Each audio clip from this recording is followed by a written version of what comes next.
हाँ, question number है 7, x² upon 36 minus 4। हाँ, ये कैसे होगा क्वेश्चन? इस क्वेश्चन को करने के लिए क्या करेंगे, आप x² तो लिखाइए अपॉन 36 है माइनस 4, है ना।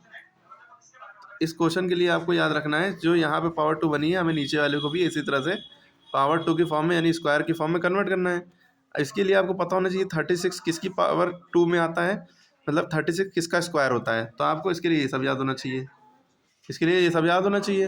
देख लो 9, 10 दोनों में, 8th में भी है, ठीक है। 6 का स्क्वायर होता है 36, यानी कि 36 को हम लिख सकते हैं 6 का स्क्वायर। क्यों? 6 6 36 होता है, तो इसको हटा के हम लिख सकते हैं 6 का स्क्वायर लिख सकते हैं।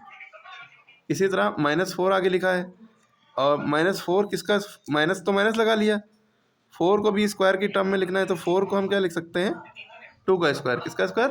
2 का। 4 को हटा के हमने लिख दिया 2 का स्क्वायर। क्लियर? हाँ।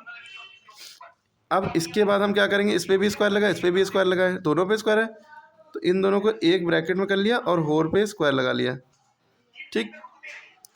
-2²। अब इसके बाद की कहानी ये है कि ये पूरा हमारा ए बन गया, ये हमारा क्या बन गया, ए, ये पूरा टर्म ए हो गया, इसकी पावर 2 a², ये हमारा क्या है b², इसके ये हमारा हो गया b²। तो a² और b², a² माइनस b² का फॉर्मूला क्या होता है, a minus b a plus b।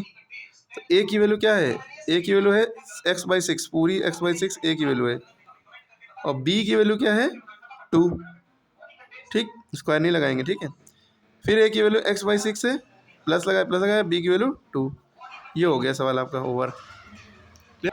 इसी कॉन्सेप्ट पे बेस पे क्वेश्चन नंबर 8 है और 9 है, करिए और कमेंट में आंसर बताइए।